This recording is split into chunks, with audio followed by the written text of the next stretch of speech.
Hey guys, welcome back to the complete yacht buying process. Okay, the next thing I want to touch on is making the offer. Okay, so we have gone through, we've defined the yacht that you wanted, we've searched through the MLS, we've done virtual in-person showings, we've gotten all the technical details on the boat, and we are ready to make an offer. What does this look like? So right now, it's important to realize what you need to do to get to a successful transaction. Right now there's a shortage of inventory with boats, just like houses, and we need to come with an offer that people are going to accept. Now most boat transactions right now are going for about 95% of the boat's market value. Now sometimes people will ask too much for the boat and the boat will sit, and that's why we like boats that are priced appropriately at their market value, but most transactions are happening at 95% of that. And again, us working on the buy side, we're gonna have inside knowledge of where this will get, but just so you know, typically most boats go for 95%. Now, how we make offers is with a PSA, or purchase and sale agreement. And so this is a document that traditionally comes from the IYBA, that's International Yacht Broker Association.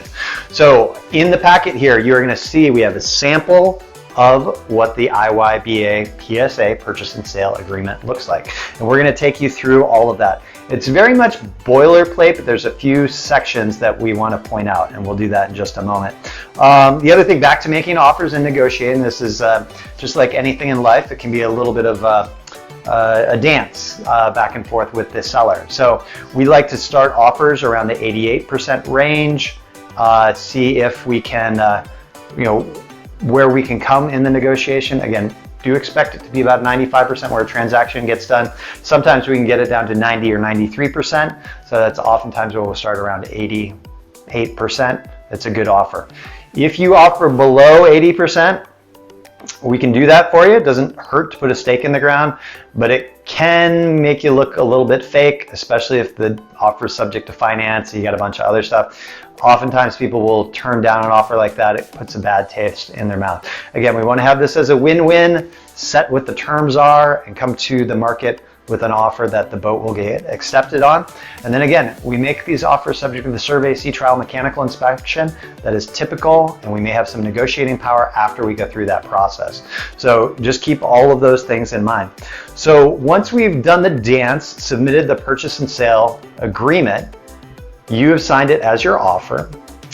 The selling party, once you negotiate, they come to an agreed price, they will sign it. At that point, it will kick off the process. And so we will have our inside sales team send you over the escrow wire instructions. Now again, typical escrow down payment is 10%. Now that 10% is fully refundable if you decide not to go with the boat, and that is securely held in Denison's escrow account. So again, money's protected, but this is your earnest, your upfront money. The money does not go hard until you accept the boat, and that typically happens after the survey, sea trial, mechanical inspection process. But again, you do want to have that money up front, as well as your money for your surveyor, your haul out, your mechanical inspection. So you're going to want to have that ready to go as soon as you, actually when you sign the PSA. Once we get to a deal, you've got 3 days to wire. We do not take checks. Everything wires directly into the escrow account. The next stage is the PSA, purchase and sales agreement, from International Yacht Broker Association. That is a legal contract, so that defines all the terms of the deal. If you have any questions, we can go through specifically what that means. Now, in that legal contract, there's a few things that we want to point out. The big area of this, most of it is boilerplate, but up front, that's really where your deal terms are defined. So that defines what the purchase price is, what your deposit is, or escrow deposit, what the balance is due, and then we set the terms for when this is going to happen. So we set when the offer occurs, when the offer expires. So the buyer and seller both need to countersign before it expires. And then we have an accept or reject date. So we're going to typically survey, sea trial, mechanical inspection. Typically this is about 3 weeks out where we do the go, no-go decision. We can either accept or reject. And then we have the proposed closing date. Now again, these are things that when you sign, these are the terms of the deal. The deal can be amended, say if surveyor is unavailable or haul out's unavailable or some other parameters change with availability to move the boat or find a captain or other things. We can always amend the contract, but what we like to do is we like to set favorable terms up front that do have a plan and an outline and a specific sequence. We can always amend these, but it is good to have them defined up front. The next special part about this is in section 15. So again, you can read through all of this or have your attorney read through it. You can ask us any questions, but the real meat and potatoes of this is section 15. So this is where additional terms are defined. So again, this is where we put it subject to survey, sea trial, mechanical inspection. Those are the typical ones. You can place an offer that is subject to finance. Again, we want you to be pre-approved. And if you do make an offer that's subject to finance, you need to be expecting to get your pre-approval done within a week.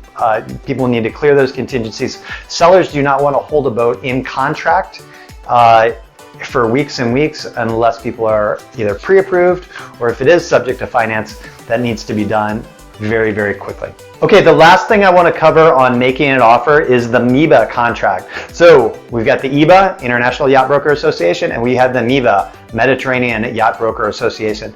If a boat is over in the Med or foreign flagged, oftentimes they are going to want to have a MEBA contract. Now, it's very similar in that it's subject to survey, sea trial, mechanical inspections. We can have special terms in there, all of that. There's a few little nuances that we'll talk you through if we do have a MEBA contract. But I just want to make you aware the typical contracts are the EBA and the MEBA.